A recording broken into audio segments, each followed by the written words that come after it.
దేవుడు ఉన్నాడా లేడా అనే అంశం మీద జావేద్ అఖ్తర్కి ముఫ్తీ షమైల్ నద్వీ మధ్య చాలా ఆసక్తికరమైన చర్చ జరిగింది సార్.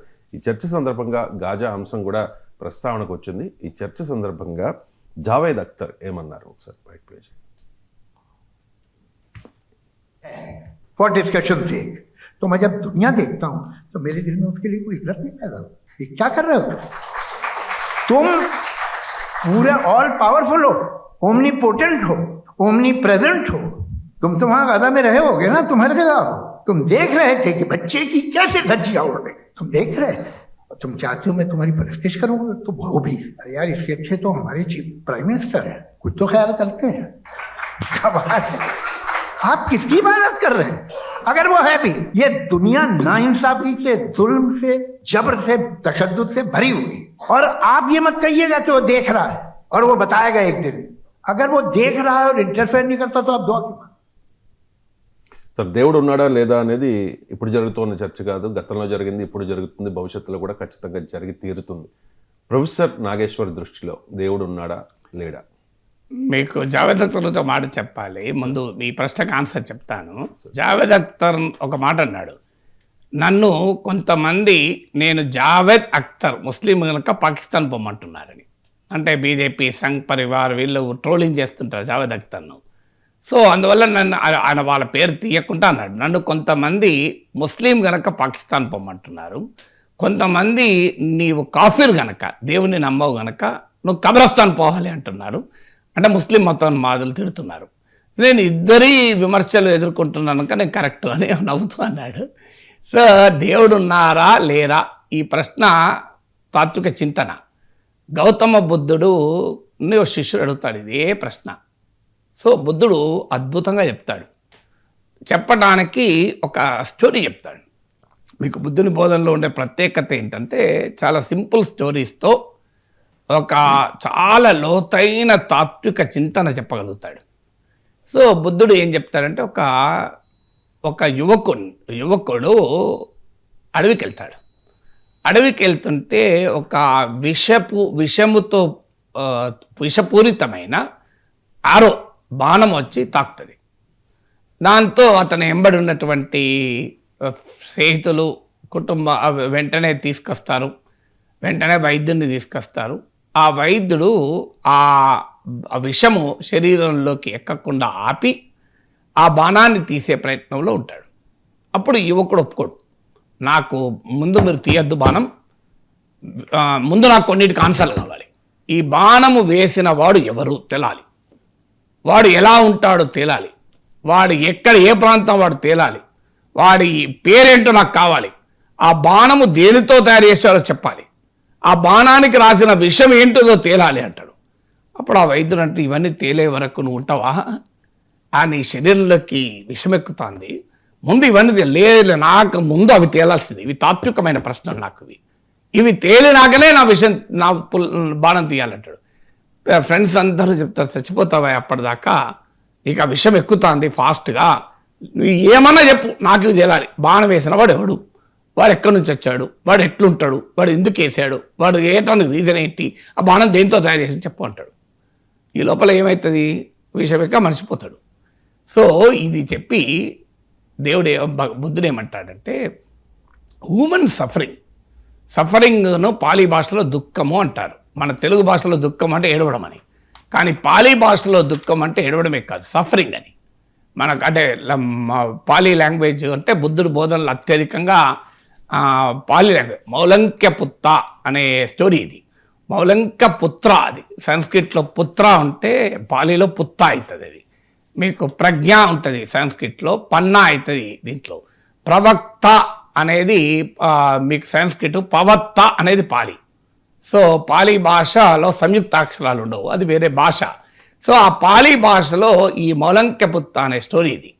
అంటే ఈ స్టోరీ ద్వారా బుద్ధుడు ఏం చెప్తున్నాడు అని చెప్పి, బుద్ధుడు దేవుడు ఉన్నారా లేదా, మనిషి చనిపోయాక ఏమవుతాడు, ఈ విశ్వానికి చివరన ఏముంటుంది, ఈ విశ్వం ఎందుకు సృష్టి ఇలా ఉంది, ఇవన్నీ అడగద్దని కాదు, ఇవన్నీ మెటాఫిజికల్ క్వశ్చన్స్ అంటారు.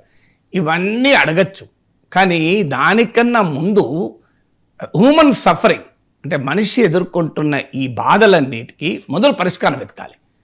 ఈ పరిష్కారం వెతకకుండా నీవు కేవలం ఆ అధిభౌతిక ఆలోచనలు, మెటాఫిజికల్ ఆలోచనలోనే తిరిగామనుకోండి, వాటికి ఏనాడైనా సమాధానం దొరుకుతుందా? ఇంపాసిబుల్ కదా. నువ్వు ఎన్ని లక్షల ఏళ్ళు చర్చించు, దేవుడు ఉన్నాడా లేడా అనే ప్రశ్నకు ఖచ్చితమైన సమాధానం అయితే దొరకదు. ఇంపాసిబుల్ కదా. ఇట్ ఓన్లీ ఏ ఫెయిత్, విశ్వాసం. అందువల్ల that can wait, this cannot wait అంటాడు బుద్ధుడు. సో ముందు మనిషి ఈ నిరుద్యోగము, పేదరికము, ఆకలి, అణచివేత, ఈ దరిద్రము, విద్వేషము, సఫరింగ్, హ్యూమన్ సఫరింగ్, ఇవి పోవాలి. వీటి గురించి ఆలోచించాలి. వాటి గురించి ఆలోచించగలిగే సామర్థ్యం ఉన్న వాళ్ళు ఉంటారు, వాళ్ళు ఆలోచిస్తారు. అందుకని నేను ఎప్పుడు కూడా దేవుడు ఉన్నాడా లేడా అనే చర్చలోకి వెళ్ళను. ఎందుకంటే హ్యూమన్ సఫరింగ్ గురించి ఆలోచించాలి మొదలు అంటాను. ఉన్నాడా లేడా అనే తాత్విక ప్రశ్నలు నిరర్థకము, ఇర్రెలవెంట్ అని అనడలేదు, బుద్ధుడు కూడా అనలే. నేను ఎందుకంటాను, కానీ ఆ ప్రశ్నలు దే కెన్ వెయిట్, బట్ ఈ ప్రశ్నలు they cannot wait. Joblessness cannot wait.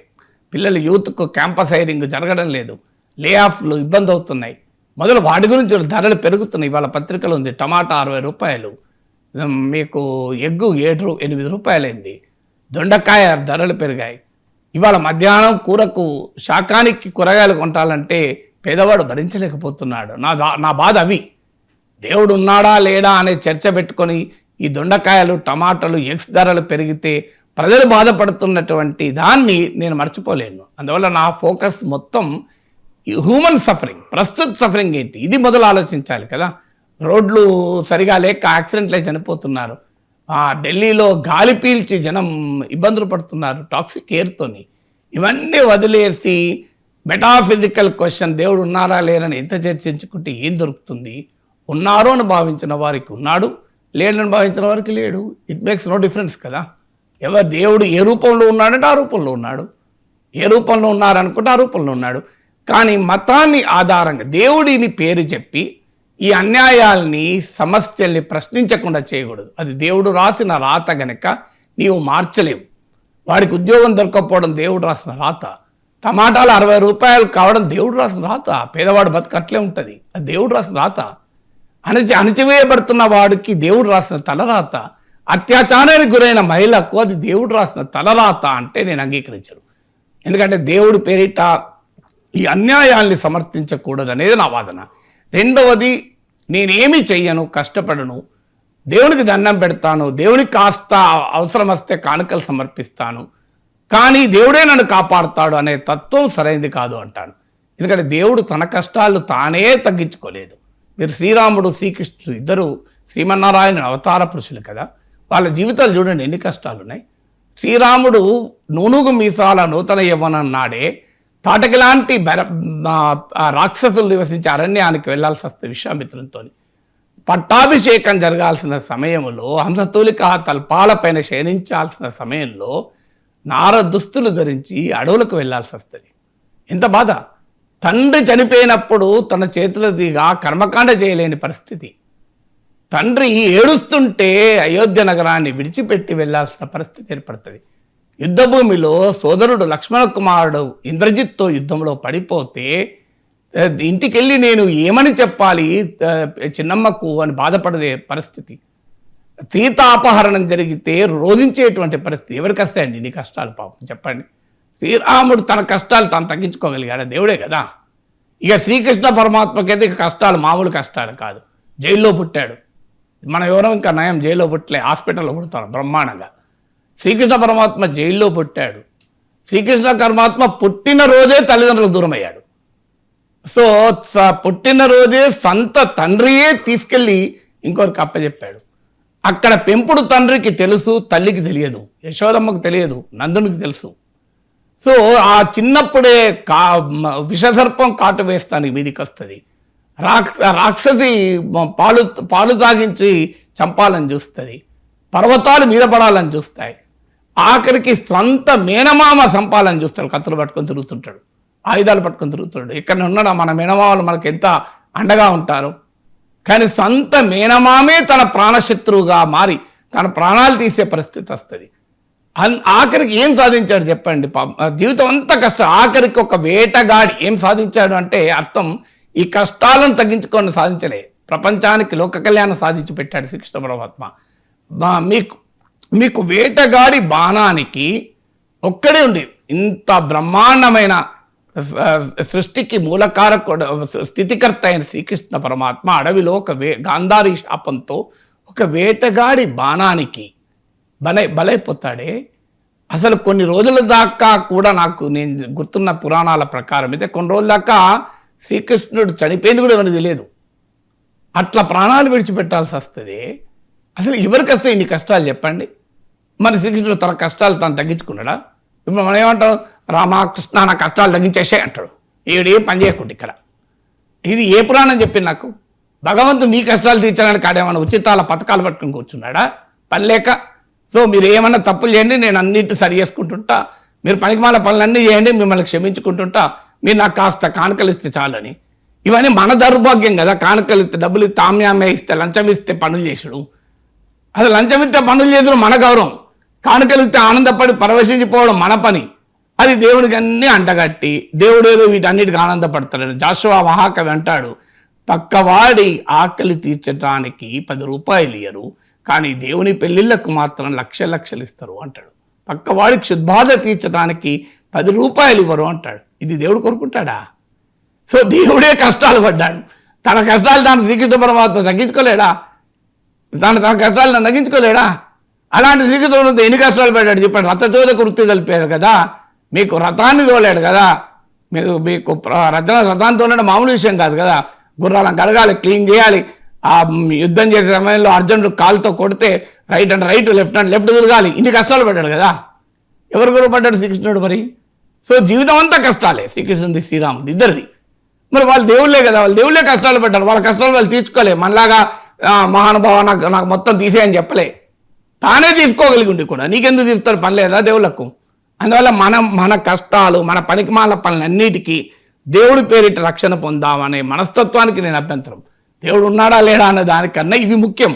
దేవుడి పేరిట విద్వేషాలు రెచ్చగొట్టడం, దేవుడి పేరిట నా దేవుడే దేవుడు, ఇంకెవరు దేవుళ్ళు గారు, ఈ విద్వేషం దేవుడు చెప్పాడా? శ్రీకృష్ణ పరమాత్మ భగవద్గీతలో 7వ అధ్యాయంలో 21వ శ్లోకంలో చెప్తాడు, ఎవరిని భక్తి శ్రద్ధలతో పూజిస్తారో వారి యందు వారికి నేనే భక్తిని కల్పిస్తాను అర్జున అంటాడు.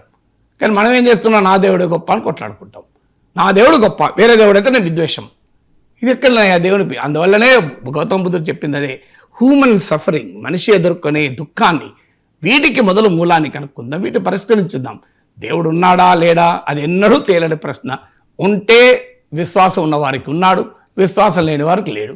ఏదైతే సమాధానం లేని ప్రశ్న కొరకన్నా సమాధానం ఉండి మార్చవలసింది ఆ దేవుడే కోరుకునేది కదా, మానవ సేవే మాధవ సేవ అని. దానికి మీద ఆలోచించాలి. కానీ దేవుడు ఉన్నాడా లేడా అని చర్చ పెట్టుకుంటే ఏమొస్తుంది?